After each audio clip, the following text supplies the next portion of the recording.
Today, we're talking about work-life balance, and we're exploring this question: can we, as mental health professionals, really have work-life balance? What do you think, MJ?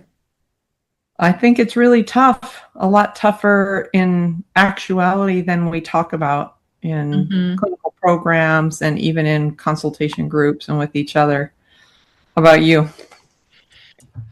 Um, I think it's tough, but my introspective mind immediately goes to what does that even really mean? Work-life balance? Like, are we on a teeter-totter? Is it where we just literally chunk time out on a calendar? Or is it measured a little differently, like maybe our stress level or the amount of joy we have in our life? Yeah. I have learned over time to come to think of it as energy expense. Um, if I'm at work and I'm dedicating a lot of mental energy to worrying about kids or Mm. grandkids or whether I remembered to take something out for dinner or this bill that needs to be paid, then I consider that a lack of balance. Whatever's happening in either role or any of the roles in my life that require me to expend mental energy when I'm doing something else, there's probably something off. That's just my perspective over time.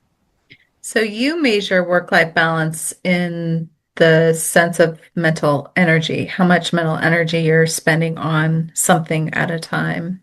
Yep. How about you? You know, I think that's a great way to frame it. I think for me, it is about energy too, but more about just energy in general to approach my tasks. If I wake up in the morning and I feel like, ugh, I got to do these things today, I don't want to do that. I don't want to get up. I just want to call in sick. To me, that's a sign that I'm burned out. In general, over my life, I've always been very energized by my work, but I also have multiple roles where I have seasons where I'm doing more teaching, seasons where I'm doing more clinical work, seasons where I might be doing more scholarship. So, having that variety really helps me manage when I know that I'm tipping into that burnout realm. Yeah. The way you described thinking about burnout tells me that you spent probably quite a bit of time in your career pondering this topic. Like you didn't just suddenly understand how you define burnout or how to identify it when it's coming on, and therefore didn't understand work life balance until you spent all that time analyzing it. So, would you say that how you experience that now is much different than how you did it in your early career? Yeah, I think so. Well, I actually did my doctoral dissertation on vocational burnout, and I published a book about it. So I would say I have a pretty good grasp on what the research says about burnout. For me, though, I've always defined it slightly differently. It's always been about how connected I feel to my work, how connected I feel to myself in work, and how connected I feel with others in work. So that's how I measure and define that term burnout. And yes, that has fluctuated over my career because when I was early in my career, in my mid to late 20s, I was very concerned about being the best I could be. And that was a very much defined by a textbook definition, like do your wellness and see your doctor and go to therapy. Now, 30 years later, I feel like I get to define it the way I want to define it, and I really tap into my own sense of experiencing energy or lack thereof in order to make decisions about what I'm going to do next. This is fascinating. You just described relational alignment. So, relationship with work, relationship with peers, relationship with self. I described role alignment. So, why, as counselor educators, do we consistently ask students to sort of eat this definition of work life balance and burnout that is in the literature instead of just letting them like go through the act of reflecting about what it might mean in their world or through their eyes. I don't know. To be truthful, when I've taught students about burnout, I have a little bit of satire, sarcasm about it because I'm like, I've always just sort of felt like when we start to talk about burnout, it's like another thing on your to-do list, like self-care, don't get burned out. And is that very paradoxical? Like, aren't we just putting more on a student or a counselor when we tell them that? I think what you've just identified, just that very process of self-reflecting and having the permission to define it in one's unique way is a wonderful way to approach it. Yeah, it's really hitting me now, especially as I think about designing new courses that address this. Hmm. That when I was very young as a clinician, the thing that pulled me away was the fact that I had young children, right? So I'm constantly worried if somebody's sick, do I need to run to school and pick somebody up? How am I going to focus on clients at the time? There's so much energy expended. How I would have designed or described work-life balance in that context is vastly different than the challenges I experience now. But we do, you're right, we talk about it. We sort of shove our definitions onto students and say, this is how you experience burnout, and this is work-life balance. Exactly. One of the interesting things I found in my doctoral dissertation is that burnout comes from a variety of factors, both external and internal, and it's really up to the unique individual about how they interact with any and all of those things. So for us as educators to say things like, well, you're entering a field with a heavy caseload, or you're going to have very highly acute clients in very critical distress and that's going to burn you out. So be careful and manage it. I think that's a little silly because, quite honestly, I know clinicians who thrive in that kind of an environment. I do. I Yeah. like that kind of environment. I like very fast paced and working a lot and working long hours. I really love that. And that actually gives me energy in a weird little way. But the things that really burn me out are feeling like I'm not making a difference or, um, yeah, things like that that seem really small, but aren't small to me. The way you're talking makes me recognize, or at least say out loud, that burnout may be just a natural part of the progression of our careers. And that may be true for all professions, but particularly when we're client facing and we're working with such difficult cases, and we have nobody other than our peers in consultation groups to share that content with. And even then, when we're limited to what we can share, it makes me wonder if we're teaching, or at least for me, if I'm teaching from a avoid this instead of this will happen to you and here's how you rebound, here's what you do when. What are your thoughts about that? I love that. Yeah, I think that is a wonderful reframe. Absolutely. Allowing clinicians and students to approach it from their own unique experience and definition. Yeah. And also understanding that clinicians early in their careers, whether they're still in grad school or early in their career, may hear about burnout theoretically, but not really understand it until they've actually experienced it. Yeah. We're not dooming them to have this conversation. We're actually helping them. So help me, because of your expertise, you must have some idea about why this content shows up in sessions with clients, sessions with supervisees. What do you think? Lots of reasons. I think that it's actually written into our ethical codes now. So, as clinical supervisors, we're trained to check in with our supervisees about it, as we should. I think that is actually a really good thing. I'll have to kind of ponder that a little bit more. Yeah, I'm a little stuck on that one right now, but I'll think on that a little bit more. I know from past experiences as an educator and a student that there is something about the title of a career course Hmm. that makes students sort of allergic to it. Career, group, assessment, research, those are sort of the four courses where everybody goes, do I really have to take this?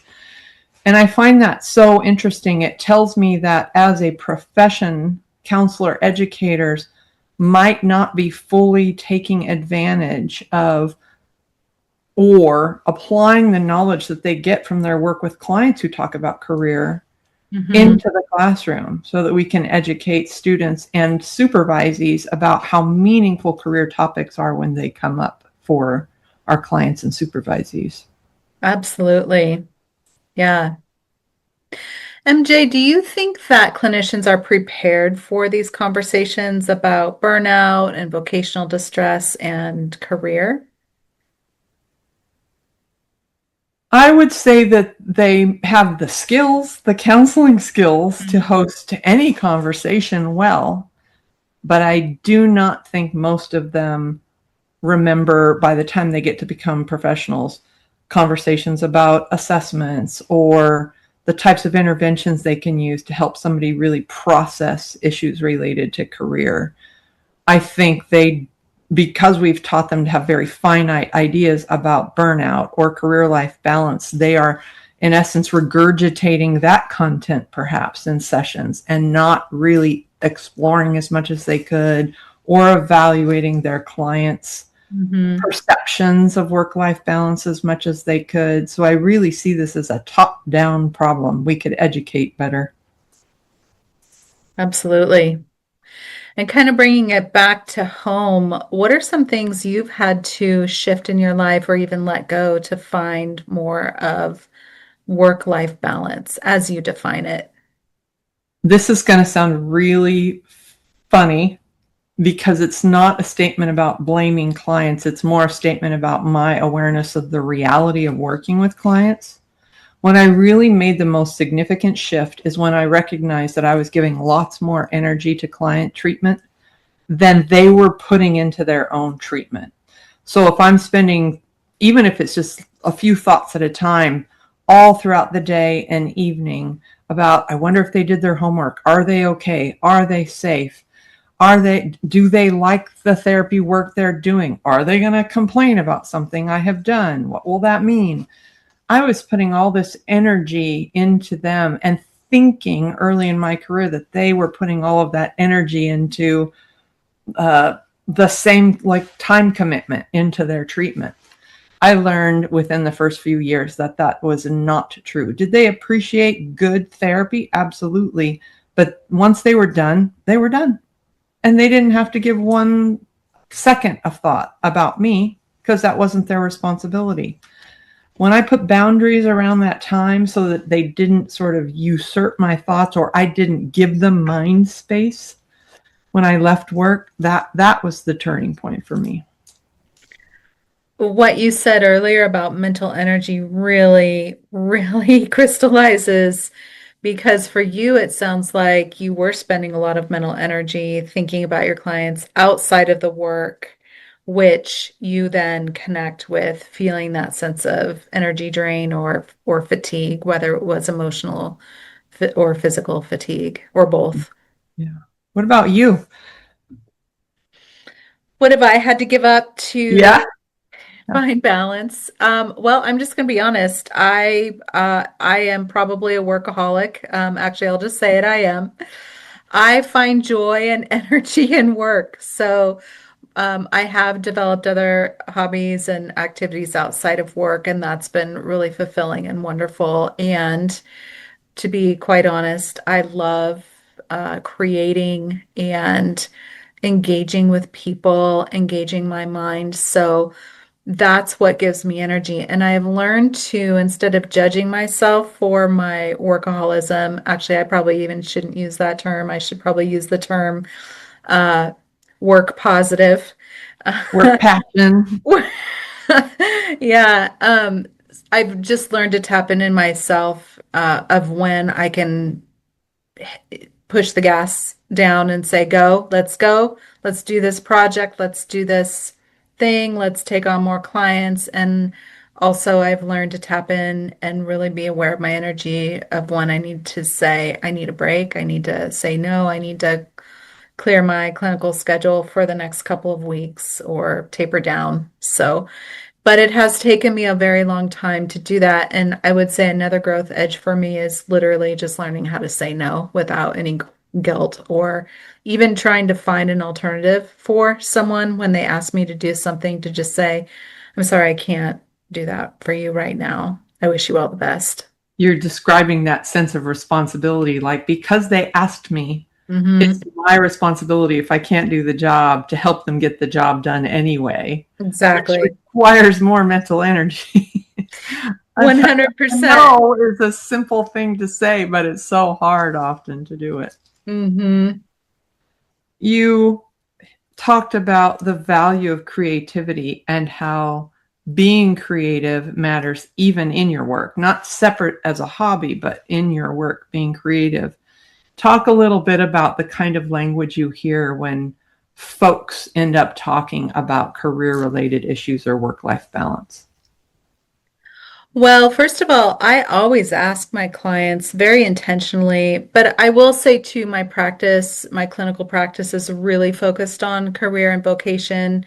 So I would say probably a majority of my clients contact me for that very specific reason. So it's very natural for it to come up.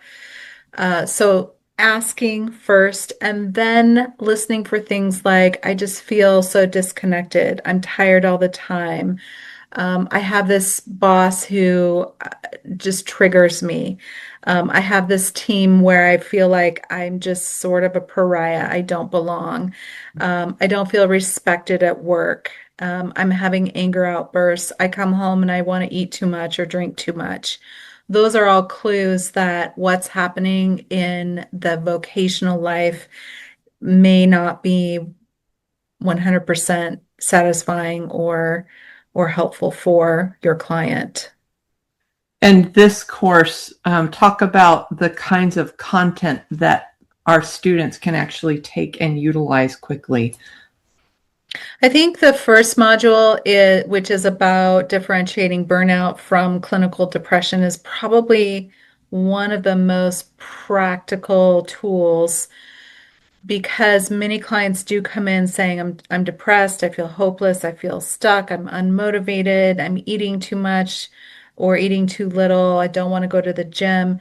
And so as a clinician, we hear that and we automatically think, oh, dysthymia, major depressive disorder, adjustment disorder with depressed mood. Those things might be occurring, but if we don't have a good sense of vocational burnout and how it's different than clinical depression, we might misdiagnose. Mm.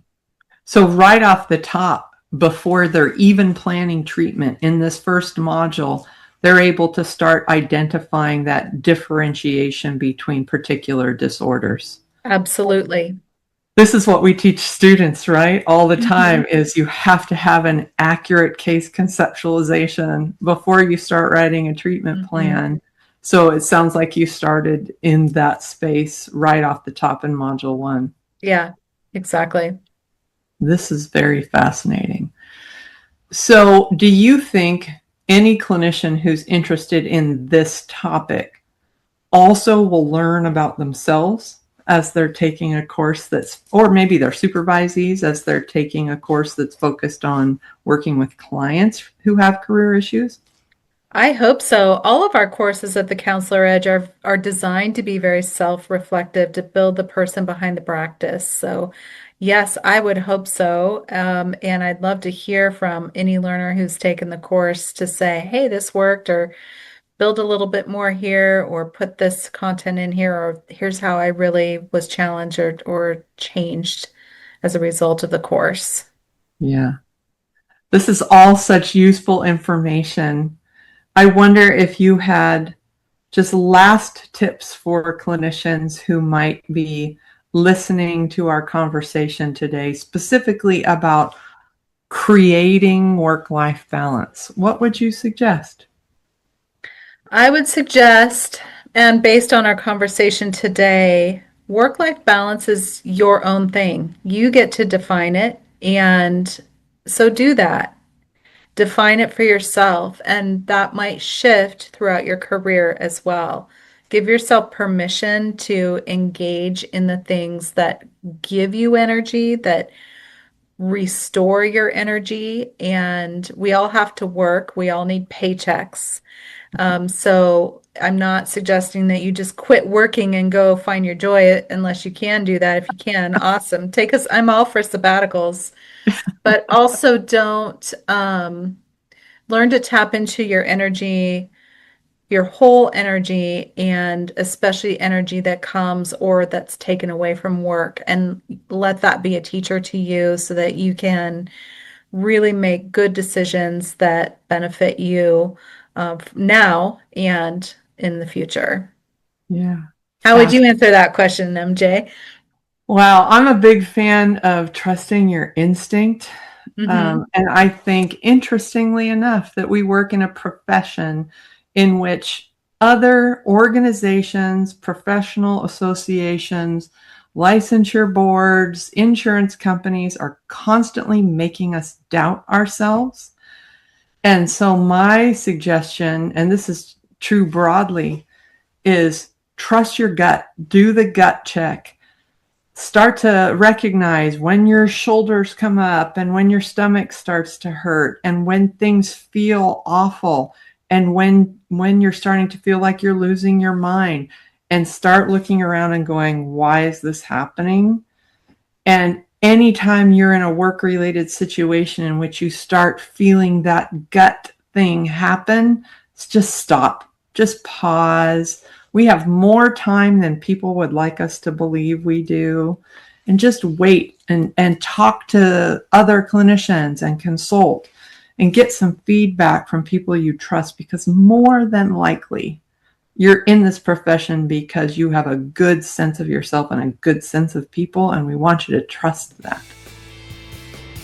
Sage advice. I love it. Love it. Is that your way of saying I'm old? I get it. No, sage to me means like badass, rock star, Well, wise that woman. is for sure. For sure. If this conversation got you thinking differently about work, burnout, and the role career plays in your clients' lives, we invite you to keep exploring with us. 4 Career Conversations Every Therapist Must Navigate is a 4 CE hour course designed to give clinicians the practical tools for recognizing and working with career concerns when they show up in the therapy room. Scan the QR code to learn more and join us at the Counselor Edge, where we build the person behind the practice.